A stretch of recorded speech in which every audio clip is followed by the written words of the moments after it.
कि उस तरह की कल्पना करे और रण क्षेत्र में कूद जाए। ये सत्यम परम धीमहि श्रीमद् भागवत महापुराण में इनकी एक कल्पना थी कि संस्कृत ऐसा जो हमारी देववाणी है, वास्तविक देववाणी बनकर के इस भारत में नहीं विश्व में गुंजायमान हो।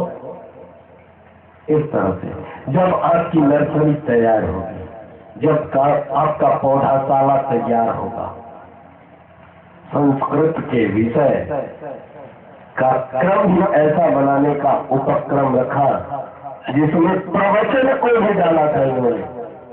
यानी लड़का यदि कुछ भी नहीं करने वाला है, पढ़ लिख करके उसे यदि बेकारी समझ में आ रही है, तो कहीं कथा वार्ता भी करके अपना जीवन यापन कर ले। ये कहीं प्रवचन किसी पाठ्यक्रम में नहीं है, बड़ी ऊंची सोच थी ताकि वो अपने वेद पुराणों को जान सके। यहीं से ये पौधाशाला शुरू होता। ऐसे लोग आके कथा करते, वो श्रवण करते विद्यार्थीगण, और धीरे धीरे उनके अंदर ये प्रतिभा आती और उनका विकास होता। वो कभी इस दुनिया में एक बार जिसे भक्ति का रस लग जाता तो वो बाहर इस दुनिया से नहीं जाता। भगवान परमा की कृपा शिरोधार्य है, जैसे चल रहा है चलेगा, लेकिन नींव यदि रख दिया है तो कभी न कभी मकान बनना ही बनना है, चाहे जो बना ले। इस तरह से ये सत्यम परम धीमहि, सत्य का जो ध्यान किया, सत्य ही इस संसार में सब कुछ है, सत्य के सिवा कुछ नहीं है। वहां इसलिए ध्यान किया कि ब्राह्मण से लेकर के और सभी वर्ग के लोगों को कथा सुनी, सबके पृथक पृथक आराध्य। इसलिए ये सब लोग भगवान में रम जाते। लेकिन भगवत देवी भागवत में खुले रूप से कहा नहीं, ये तो मां की उपासना कर रहा हूं, ये केवल मां और मां से सब कुछ है, इसलिए यहाँ ऐसा नहीं करूंगा, यहाँ केवल मां को भजूंगा। बिना माता के भजते कभी कल्याण नहीं होता। मां यदि एक बार प्रेम से मां कर दो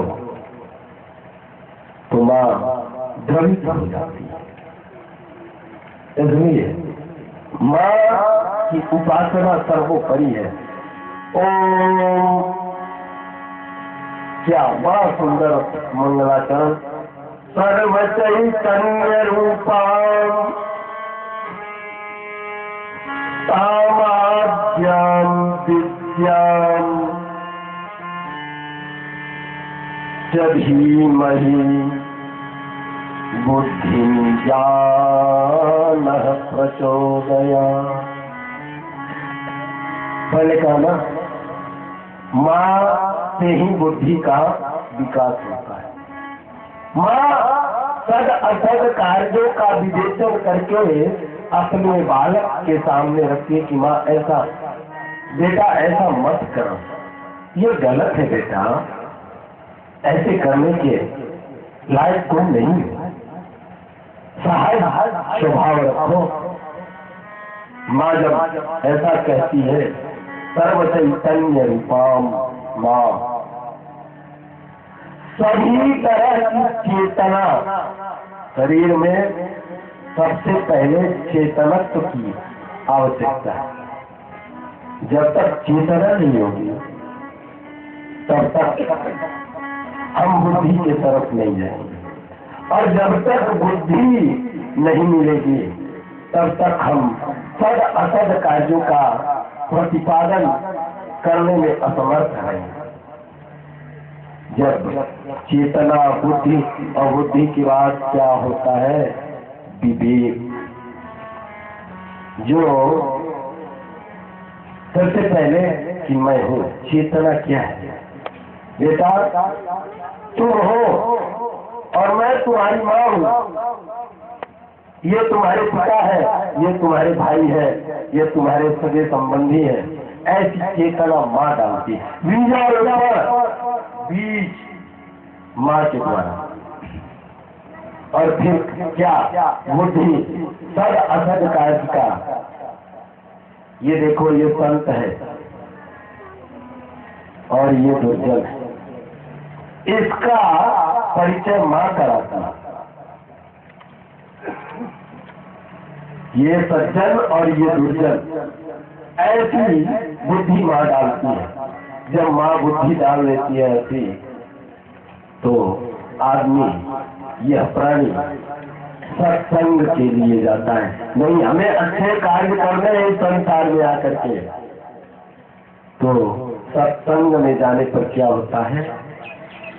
वह गुरु उस बुद्धि का परिमार्जन करके उसको साफ सुथरा और बना करके उसमें जो है विकास करता है। बुद्धि का विकास, तो विवेक की प्राप्ति होती है। जो विवेक केवल सत्संग में है। तुलसीदास जी ने कहा, बिनु सत्संग विवेक न होई, बिनु सत्संग विवेक न होई।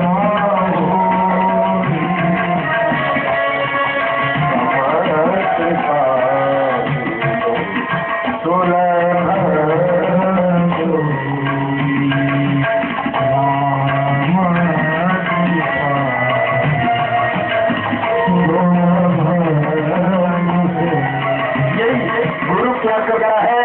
विवेक की प्राप्ति कराता है। उस गुरु को भी बैठते हैं जिन्होंने ऐसा विवेक किया।